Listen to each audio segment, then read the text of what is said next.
Fala galera, beleza? Hoje nós vamos falar sobre o Mercado Livre, né? Conforme eu prometi para vocês, tá? Então, antes de eu começar, queria pedir para vocês deixar o like aqui nesse vídeo, compartilhar com os amigos, né, que gostam de investimento, que gostam do Mercado Livre, para poder ver essa análise aqui. E se você tiver alguma dúvida depois, pode deixar aqui nos comentários aqui embaixo, né, que eu respondo vocês, tudo bem? Bom, aqui eu já abri aqui o resultado do quarto trimestre de 2020, que nós vamos partir da análise daqui que fica mais fácil, né, para você ver o número da empresa e tal. O Mercado Livre, né, para quem não conhece todas as funcionalidades, digamos assim, da empresa, né, ela basicamente tem dois braços, né, de operações. Uma é o e-commerce, né, que foi da onde a empresa surgiu, a empresa nasceu, né, com essa coisa do e-commerce, e depois ela criou o Mercado Pago, né, que as duas coisas no final das contas estão conectadas, né, porque muita gente acaba usando o sistema de pagamento do Mercado Pago para fazer suas transações dentro da plataforma, né, do Mercado Livre. Até que você vai ver que tem no resultado aqui, ele mostra, né, alguns números do Mercado Pago, né, que foi utilizado dentro e o que foi utilizado fora da plataforma do Mercado Livre. Beleza, galera? Então, assim, pelo fato, né, pelo menos pelo que eu conheço de negócios, tá? Pelo fato de geralmente as ações, né, as empresas, os negócios que estão conectadas, né, com a área financeira, elas costumam ter rentabilidade, retorno sobre capital investido, retorno sobre patrimônio líquido mais elevado do que as empresas de e-commerce, né? Então, até hoje o Mercado Livre ainda tem problemas, né, para conseguir dar lucro de forma consistente. Vocês vão ver depois que eu vou mostrar para vocês, né, que ela ainda opera em prejuízo operacional, né? Ou seja, se ela opera em prejuízo operacional, imagine então como é que você vai cobrar que essa empresa tenha lucro líquido, né, se até o EBIT dela, né, é negativo, tá? Então, pelo fato do Mercado Pago estar acelerando bastante o crescimento do Mercado Livre, inclusive está crescendo mais do que o e-commerce, né, e pelo fato de ser um negócio que costuma ser mais rentável, eu acredito que isso vai ser importante, né, para daqui a alguns anos, né, o Mercado Livre começar a apresentar margens, né, operacionais aí cada vez melhores, né, do negócio dela. Mas, cara, a empresa, vocês vão ver que assim, ela está investindo muita grana, né, ela falou que vai investir 10 bilhões, né, só no Brasil, tá? Eu vou mostrar para vocês no resultado aqui, no fluxo de caixa de investimento, que só em 2020, né, essa empresa investiu mais de 5 bilhões de dólares, é uma coisa absurda, né, o tanto que essa empresa investe para poder melhorar cada dia mais, né, o serviço, né, o nível de serviço ao cliente, e isso aí traduz aí em qualidade, em resultados, né, que é o que vocês veem. A demanda, tanto é que a demanda pelo Mercado Livre é cada vez mais absurdo, né? É, enfim, eu sou um entusiasta do Mercado Livre, tá? Da empresa Mercado Livre, não sou tão entusiasmado assim com o valuation dela, que eu vou mostrar um pouco para vocês depois. Já esteve há um tempo atrás em situação muito bacana, né, para você investir, só que com a pandemia, né, ele jogou esses números, esses valuations das empresas a patamares estratosféricos, né, acaba que a margem de segurança, né, já não passa a ser tão interessante mais como era, né, em 2019, né, até ali antes de começar a pandemia, tá? Então, galera, aqui tem uns números aqui do quarto trimestre, né? Você tem net revenues, né, de 1,3 bilhões de dólares, cresceu 148%, né, a receita, né, se comparado no mesmo trimestre do ano passado. E aqui um fato importante que ele sempre faz a comparação, né, em Forex Neutral Basis, né, significa o quê? Desconsiderando a variação cambial. Então, esse relatório ela mostra o número todos em dólar, certo? Só que de onde vem a receita do Mercado Livre? Brasil, México, né, e Argentina. Então, a gente sabe, né, que a fragilidade dessas moedas de mercados emergentes perante o dólar, a gente sabe que desvalorizou, né, a maior parte das moedas emergentes desvalorizou em relação ao dólar, então a empresa tenta simplesmente cortar essa variação cambial da análise para mostrar para vocês que ela cresceu mais do que o DRE mostra. Porque lá embaixo vocês vão ver, né, que eu vou mostrar para vocês o DRE, aí mostra a receita em dólar em 2020, receita em dólar em 2019, e aí você vai ver que o crescimento, né, quando você faz a conversão para o dólar, você vê que não é tanto assim, né? Então por isso que ela faz esse Forex Neutral Basis, ou seja, vamos fazer o seguinte, vamos eliminar a variação cambial do período e vamos mostrar para os acionistas o quanto a gente realmente está crescendo, né? E aí você tem o Total Payment Volume, que é a parte do mercado pago, né? As transações, tudo que é relacionado a sistema de pagamento, transações financeiras, né? O mercado pago que é o responsável por isso. E aí você tem 15,9 bilhões de transações totais financeiras, né, que passaram pelo mercado pago. 134% de crescimento em relação ao mesmo período do ano passado. Também, novamente, Forex Neutral Basis, né, desconsiderando a variação cambial. GMV de 6,6 bilhões de dólares, cresceu 109%. E aí, aqui de novo, né, galera, vai mostrar outra vez a coisa dos resultados, né, os highlights do quarto trimestre, né, mais uma vez. Aqui, essa parte aqui, ó, que eu falei com vocês, né, que é o off-platform, não significa o seguinte, ó, o quanto, né, das transações do mercado pago foram utilizados dentro e fora da plataforma. Então, off-platform, obviamente, né, que foram pessoas que utilizaram o mercado pago, né, que não foi dentro da plataforma do Mercado Livre. Né? E aí, o Online Payments, TVP, né, cresceu 142%, né, ou seja, o crescimento, né, do mercado pago dentro da plataforma foi maior do que fora, tá?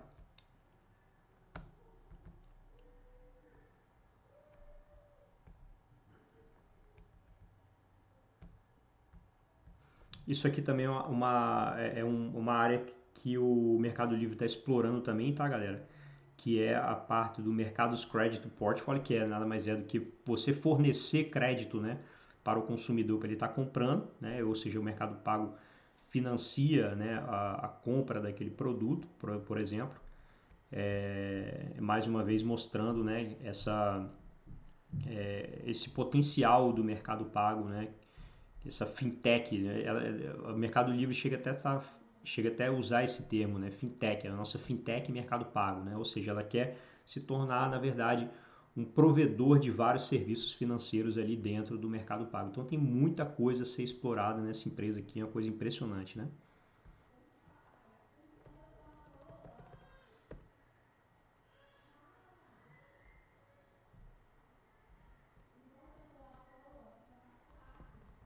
Vou passar essa parte aqui, né, para ter só números aqui mostrando e tal.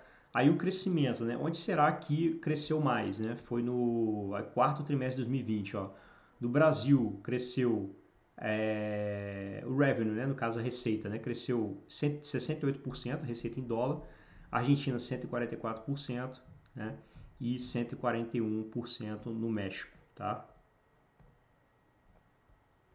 E aí quando você vê o crescimento delas sem considerar a variação cambial, né, ou seja, sem transformar para dólar, aqui mesmo fala local currency, né, ou seja, usando a moeda local, ou seja, no Brasil quanto que cresceu, né, falando em termos de reais, né, em 2020 de 2020 em relação a 2019, né, 120%. Então, olha a diferença, galera, quando você faz a transformação, né, para dólar, né, olha a diferença absurda que dá. Então, em reais a empresa cresceu 120%, né? Quando você faz essa conversão para dólar, que já cai para 68%. E a moeda brasileira foi uma das que mais desvalorizou, né? Olha a Argentina, 229%, na verdade, ele cresceu na Argentina, né? E quando você joga lá para dólar, o crescimento cai para 144%, tá? E México também teve uma quedinha, mas bem menos expressiva, né?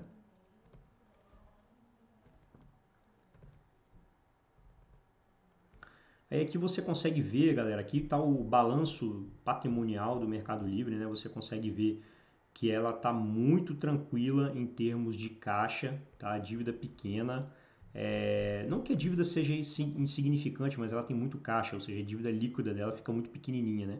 Então você pega aqui o total liabilities, né, que é o total de dívida que tem, né, dá aproximadamente quase 5 bilhões de dólares, né, que todos os resultados aqui estão em dólar, tá, galera? E aí quando você pega, por exemplo, cash and cash equivalents, né, ou seja, caixa, disponibilidade de caixa, basicamente, né, é esse primeiro termo aqui, e mais os short-term investments, né? Então, você tem aqui 1,8 mais 1,2, né? Ou seja, ela tem em caixa aí. Eu nem vou colocar esse aqui não, que esse aqui está o caixa restrito, né? Vou colocar só essas duas informações aqui, que no caso, somando 1,2 bi com 1,8 bi, dá aí próximo de 4 bilhões, né? Então, se você fizer a dívida líquida, ou seja, pegar o total de dívida, né, que é quase 5 bi, né, e tirar 4 bi que ela tem em caixa, dá uma dívida líquida aí de aproximadamente, né, 1 bilhão de dólares, tá? Então, pelo que a empresa está gerando de EBITDA e tudo mais, né, fica tranquilo, bem confortável. E outra, pelo valuation dela elevado aqui, né, e pela essa euforia que está o mercado, ela pode muito bem, se ela quiser, aproveitar esse valuation alto para fazer um follow-on, né, captar mais dinheiro no mercado. Aí aqui mostra, né, o net revenues, tá vendo? Então ela teve em 2020, né, durante 2020 todo, ela teve 3,9 bilhões, né, de dólares em faturamento, comparando com 2019, que foi 2,2 bi. Né? Então, se você for... Tem aquelas métricas lá em cima, estava tudo acima de 100%. Né? Quando você faz aqui o cálculo aqui de 3,9, né?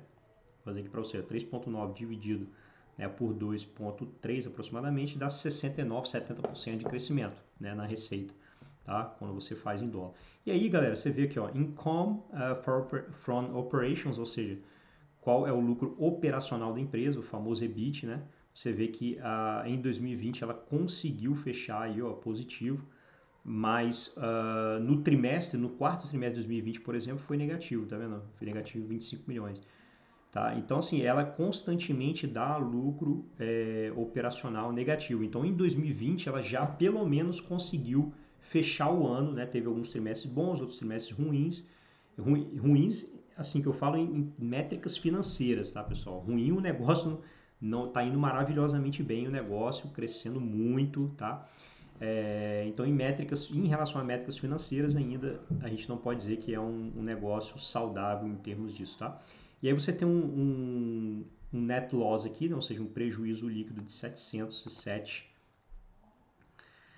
E isso durante 2020 todo, né? Você pode ver que ela já está... Ó, se não fosse o prejuízo do quarto trimestre, ela daria lucro, galera. Porque ó, ela teve um prejuízo de 50 milhões, tá? No quarto trimestre, né? Se não fosse isso aqui, né? Você já daria lucro líquido positivo, tá?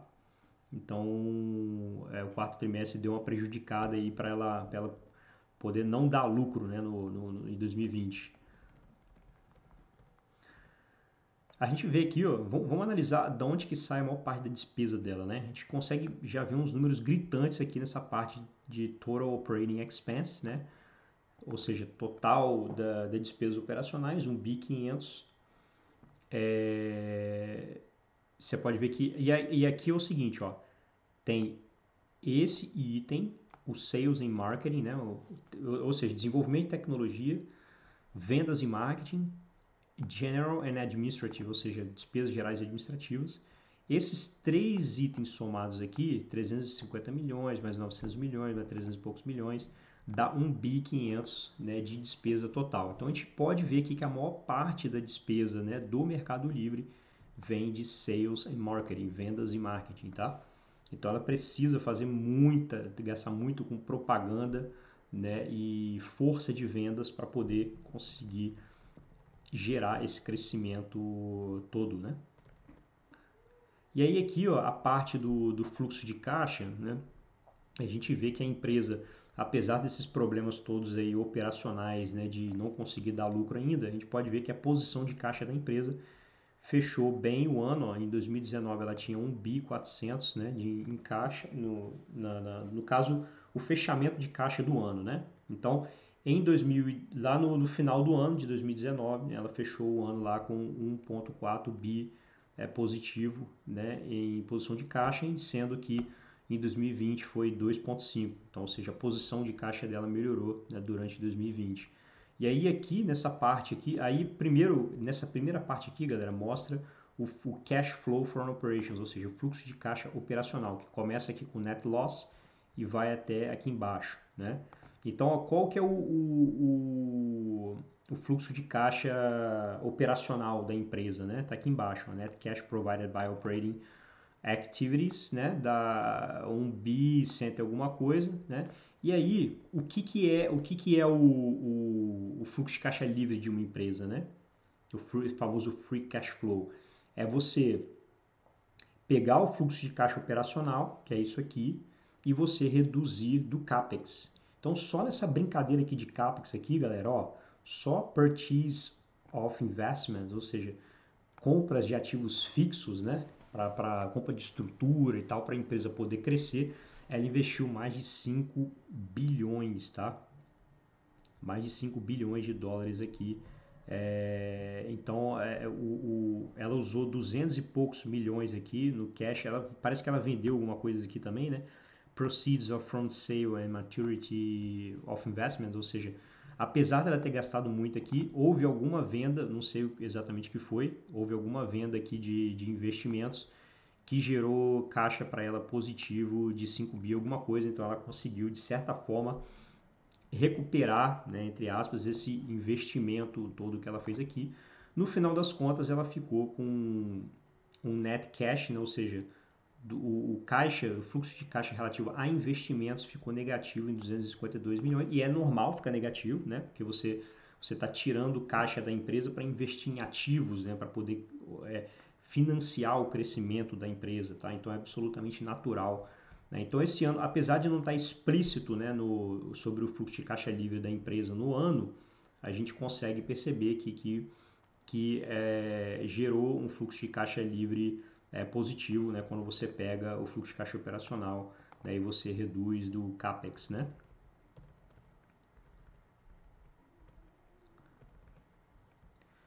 Bom, aqui eu acho que já foi a parte que eu queria mostrar para vocês, que tem um outro documento que eu quero mostrar, que é tipo uma apresentação que o Mercado Livre fez aqui, né?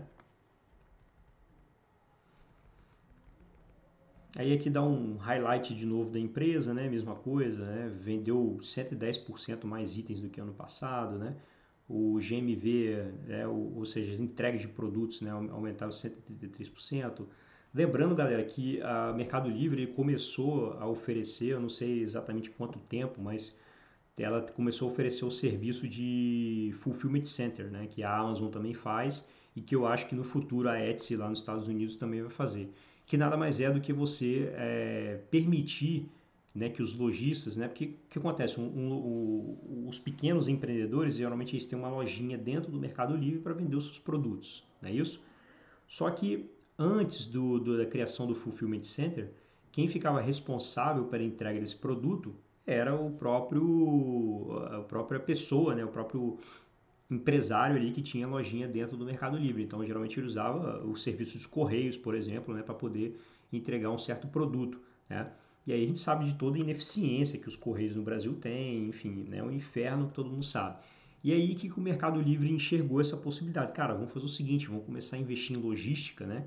E eu vou fazer esse serviço para essas pessoas de fazer entrega desses produtos, vai agilizar, assim, eu vou conseguir entregar os produtos de forma muito rápida, né? Então eu vou pegar todos esses lojistas, né, jogar para dentro do meu sistema e vou dar a solução para eles. Então eles criaram, né, um espaço logístico gigante no qual esses empresários, esses pequenos empresários começaram a fazer o quê? Ó, eu vou pegar o meu estoque, eu não vou ter mais estoque, eu vou ter estoque lá dentro do Mercado Livre. Eu pego, compro meus produtos, jogo lá para dentro do Fulfillment Center, né? Então o Mercado Livre lá vai dar entrada nos produtos, né, da empresa X, da empresa Y, não sei o que, tem todo um controle interno lá dentro.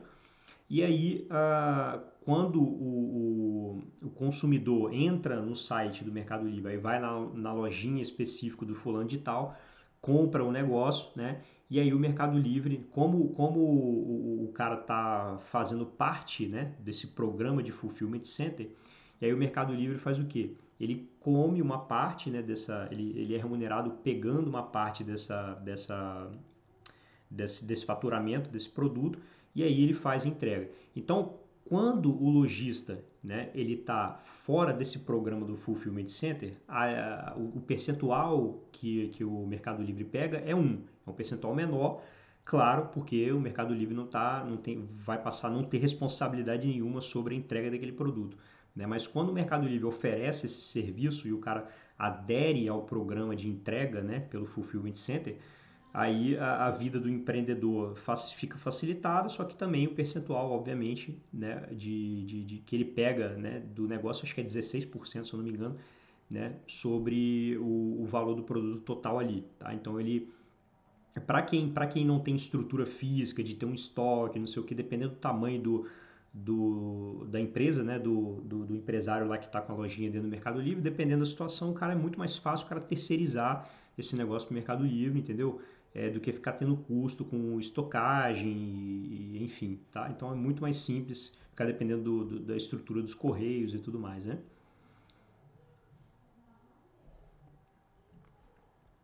E aí que toda essa parte a gente já viu, né, galera? Olha o crescimento do marketplace, né? Do Mercado Livre, né? Que é justamente são que as pessoas que disponibilizam os seus produtos lá dentro da plataforma, né?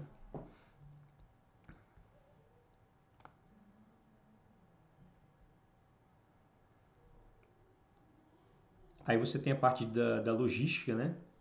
Os envios, as entregas que o Mercado Livre fez, quanto que cresceu.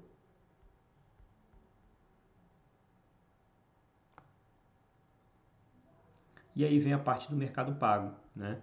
Que é justamente a parte das transações off, ou seja, fora da plataforma, e as transações on dentro da plataforma, né?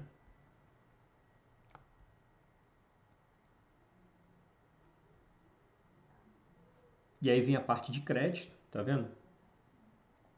A parte de crédito também tendo um crescimento aqui, né?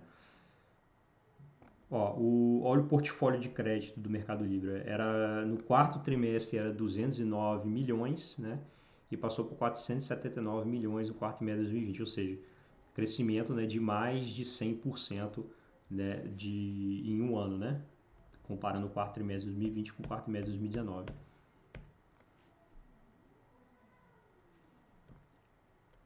Aí, galera, olha a margem EBIT, tá vendo, galera? Ó, a margem EBIT negativa, né? Que a gente já tinha conversado lá Constantemente ela tem margem líquida negativa, tá, galera? Margem líquida não, margem EBIT, né? Que chamada margem operacional. Então, ó, dos últimos 5, dos últimos 5 trimestres, né? 3 foram negativos e só 2 foram positivos, né? Então, o segundo e o terceiro trimestre estavam literalmente salvando a margem EBIT aqui, né? Só que não foi suficiente para poder fazer com que a companhia... Quer dizer, foi suficiente para que a companhia fechasse o ano com margem operacional positiva. No entanto, né, ele deu lucro líquido negativo. Então você vê que ainda os resultados, né, da empresa oscilam muito ainda, né? A própria questão cambial, né, galera? A própria questão cambial atrapalha bastante nisso também, porque tem uma volatilidade cambial muito grande, né? E aí mostrando aqui, né, que a empresa, né, saiu lá de 679, né, milhões de dólares para 1 bi 300 do quarto trimestre de 2020, né? Aí de novo mostrando a questão do crescimento dos países outra vez. Eu queria mostrar só para vocês algumas coisas diferentes que pode ter aqui. O Commerce Net Revenues, ou seja, a parte do e-commerce, né, teve mais que dobrou o crescimento, né? Fintech Revenues, tá vendo? Né, toda a parte do mercado pago. Então, ó, olha como é que é a representatividade, né, do mercado pago tá. Hoje o mercado pago está gerando aí então 454 milhões, né, de dólares em receita, né? E a parte do commerce, né, é 874. Ou seja, tá chegando aí, tá beirando aí os 50% mais ou menos de participação. Então, do total, né, da receita não, 50% em relação ao commerce, né? Desculpa, eu tenho que somar os dois aqui, 454 mais do mercado pago mais 873 do commerce dá 1 bi 300, certo? Então eu tenho que fazer 454 dividido por 1 bi 300 e aí dá 35%, tá? Então, ou seja, 35% da receita total, né, vem do mercado pago. E aí que essa que para mim é a chave, né, na minha opinião, para poder fazer com que o Mercado Livre comece a dar lucro operacional de forma mais consistente e tenha expansão de margem, né, a partir do Mercado Pago aqui. Eu acho, na minha opinião, que o Mercado Pago, pelas possibilidades que existem, né, de tanta coisa que ele pode fazer para oferecer soluções financeiras para os consumidores, eu acho que ele tem potencial de manter essa taxa de crescimento elevada por mais tempo, né, do que o próprio e-commerce, né? Aí aqui a empresa explica um pouco, né, o que aconteceu, por que ela teve perda de gross profit, ou seja, por que o lucro bruto, né, a margem chamada margem bruta, né, a margem bruta, que é o gross margin, por que caiu, né, ou seja, porque no quarto trimestre de 2019 era 45% e aí passou para 36%, ou seja, teve uma queda bastante significativa de margem. E aí ele explica, né, que um dos maiores responsáveis por essa queda foram esses dois aqui, ó. Então você teve um increase no COGS, que significa teve crescimento no custo dos produtos vendidos, né? Você teve, basicamente você teve venda de produtos com margem menor, né? Basicamente foi isso que está falando aqui no holiday season, né? Então na época de, provavelmente essa época de ano novo e Natal, né? É isso que ele está querendo dizer. E também ele diz devido aos investimentos, né? Em excesso de capacidade para melhorar o serviço, o nível de serviço e blá blá blá, etc e tal, também ajudou a pressionar as margens para baixo também, tá?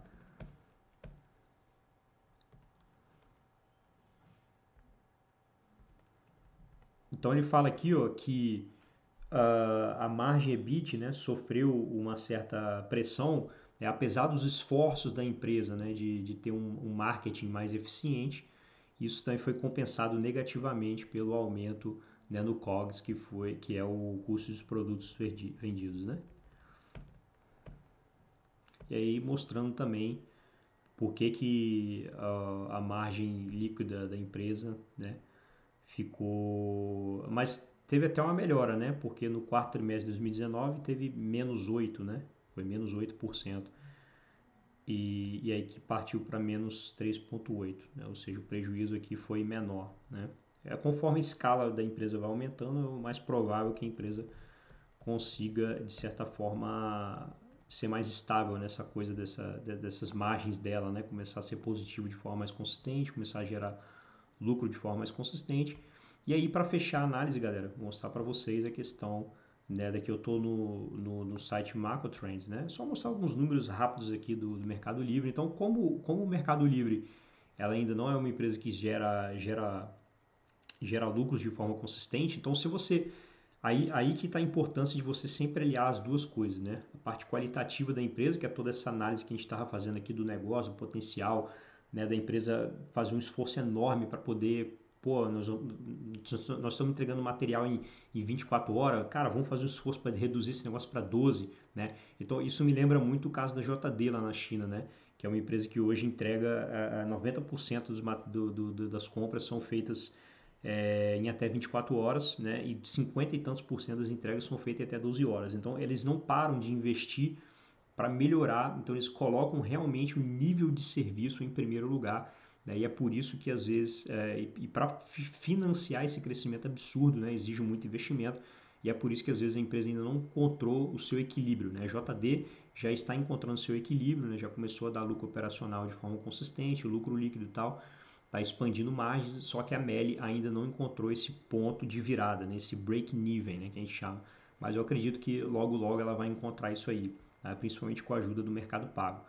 Tá? Então se a gente olhar aqui, a gente olhar as métricas assim, do ponto de vista de financeiro, né? As métricas financeiras vai estar tudo cagado, né? Essa é a verdade. Vai estar tudo cagado. Então a setinha aqui ela teve até um período que tinha net margin maior, tá vendo? Chegou a ter 20 e poucos aqui de net margin, né? Net margin é margem líquida, né, galera? E aí a margem líquida dela foi reduzindo, né, de 2014 para cá, né? Então, isso aqui, se você pensar só em métricas financeiras, você fala, caramba, então a ação derreteu nesse período, né? Não, muito pelo contrário. A empresa continuou, né, as ações continuaram crescendo. É porque o mercado ele não precifica somente a parte financeira das empresas, ele precifica a parte também qualitativa das empresas, né? E é inegável a qualidade, né, do Mercado Livre, tá? Aí, se fosse qualquer na maioria dos casos, quando você tem deteriorização, né, das margens operacionais e da rentabilidade da empresa, você tem uma queda, né, no preço da empresa, tá? É o mais normal acontecer, mas no caso do Mercado Livre, a parte qualitativa pesa muito, né? Então você pode ver aqui, galera, ó, em 5 anos, ó, vamos olhar aqui, ó, 5 anos aqui, desde 2016, quem investiu na empresa, né, desde o IPO lá na Bolsa Americana, teve aí uma valorização, né, de mais de 5.000%. Né? Sendo que, se você for levar em consideração aqui esse período da pandemia, né, aqui, ó, que caiu aqui, vamos colocar os últimos 5 anos que fica mais fácil enxergar. Esse período aqui de abril aqui, ela atingiu o ponto mais baixo, né, durante a pandemia, e foi para 471. E aí quem pegou esse valor aqui conseguiu, né, já uma valorização expressiva de 224% aí, né, que a empresa valorizou, né? Então, é a empresa que praticamente nunca parou, né, de valorizar, né, quando você estica isso para longo prazo, né? Mesmo com essa teórica deteriorização das margens, né? Você pode ver que a margem bruta também, ó, foi caindo, caindo, caindo, caindo. Acredito que muito disso aqui, né, deve ter tido um pouco de responsabilidade da variação cambial que teve no período, né? Com certeza tem um pouco de responsabilidade nessa queda de margens aqui. Deixa eu ver aqui, deixa eu ver aqui, ó, other ratios, né, que aí quando você olha o ROI, provavelmente vai estar negativo, né, a empresa opera em prejuízo. Se você investir só por métricas financeiras no Mercado Livre, você jamais investiria, né, jamais investiria, porque ela, ó, vem aqui de ROI negativo, né, já tem desde 2018 que ela está dando um ROI negativo, ela já teve um ROI muito bom, tá vendo aqui, historicamente falando, ó. Já teve um ROI lá na casa de 30 e tantos por cento. Ela, nitidamente, galera, ela tá nitidamente trocando a rentabilidade de curto prazo para oferecer melhor qualidade sacrificando margens, né, digamos assim, e rentabilidade para poder oferecer um melhor serviço para o consumidor, né, e conseguir se destacar em termos de vantagem competitiva, tá? E aí você vê o retorno sobre o capital investido também, né? Já tem, né, um bom tempo aí, já foi bem mais alto, e aí foi caindo, caindo, caindo. Mas o que eu posso ver aqui? Deixa eu ver se tem mais alguma coisa interessante. Acho que é só isso. Aqui a gente pode ver a parte de... Aqui no Revenue e Profit a gente consegue ver a evolução da empresa ao longo do tempo, né? Deixa eu ver se mostra alguma coisa aqui. Vamos ver no Financials aqui.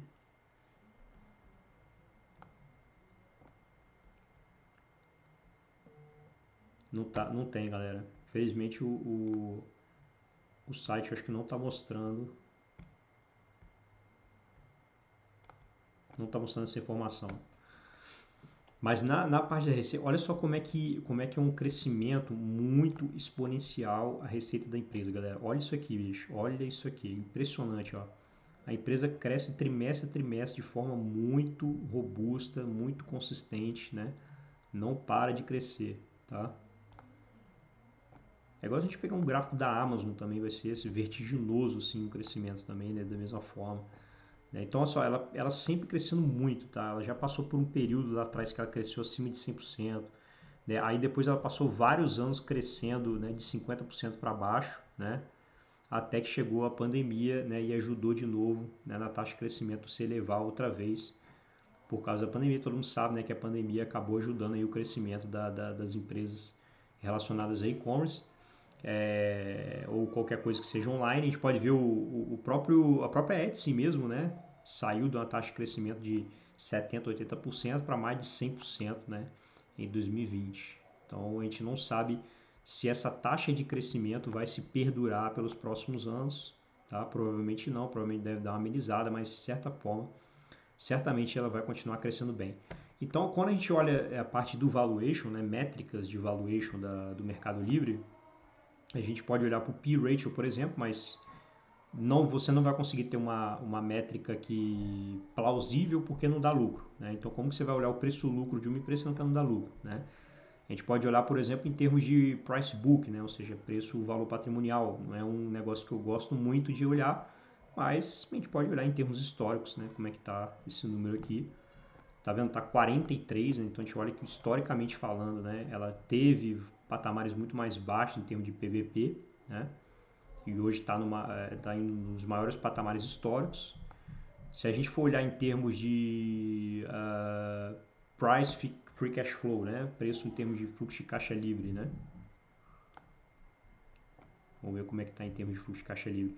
Essas métricas aqui são um pouco complicadas porque é um cálculo meio chato de fazer. Nem sempre os sites mostram o real valor disso, né? Pode estar um pouco impreciso essa informação aqui, tá? É sempre bom vocês confirmarem se realmente é essa informação aqui, fazer um cálculo na mão e tal. Mas a gente pode ver aqui, ó, nesse atual preço, ela estaria sendo negociada aí a mais ou menos 93 vezes o fluxo de caixa livre dela. O que teoricamente não estaria tão caro, né? Porque se você botar aí que ela está crescendo a uma taxa de uns 100% ao ano, claro que, obviamente, de novo falando, né, essa taxa de crescimento não faço a mínima ideia se ela vai continuar assim nesse patamar ou não, mas usando lá o critério do Peter Lynch, né, preço, lucro, crescimento, né, ou preço, fluxo de caixa ajustado ao crescimento, né, ela estaria, esse fator, né, estaria abaixo de 2 ou próximo de 2, o que teoricamente indicaria que não estaria tão cara a empresa assim. Mas o que me chama mais atenção é o price sales, né, que é o preço vendas, ou seja, o quanto a empresa vale em relação ao quanto que ela fatura, né? E aí você vai ver que de fato ela está no maior preço histórico, né? Então ela na média ela sempre oscilou ali entre 10 mais ou menos, né, 10 vezes o faturamento. Chega até uma época aqui em 2009 que ela estava maravilhosamente bem em termos de precificação, né? Mais ou menos umas 5 vezes o faturamento anual. E aí então esse valor explodiu um pouco lá para casa dos 15, né? Depois caiu um pouco de novo. Né? Então na média aí, você pode colocar que na média aí ela é negociada geralmente a 10 vezes, né, o faturamento anual. E aí na pandemia esse troço jogou isso lá para 22, né? Ou seja, ela está no maior nível, né, de precificação aí em termos históricos. Tá? Então por isso que eu acho que a margem de segurança dela hoje não é tão interessante, né, porque há dúvidas, né, se ela vai manter essa taxa de crescimento ou não. Se manter essa taxa de crescimento, beleza, né, já fica um pouco mais, digamos, um pouco mais justo, né, nessa história toda, mas realmente um pouco esticadinho o valuation dela, que ela precisaria entregar bastante resultado para poder compensar isso aqui. Potencial ela tem, tá, galera? Isso aí não tem dúvidas, potencial para continuar entregando um resultado é o mais provável que aconteça, né? É o mais provável que ela continue entregando esse resultado fenomenal que tem sido ultimamente aí, tá bom? É isso, espero que tenham gostado do vídeo. Se tiver alguma dúvida é só me procurar, beleza? Um abraço aí a todos, valeu!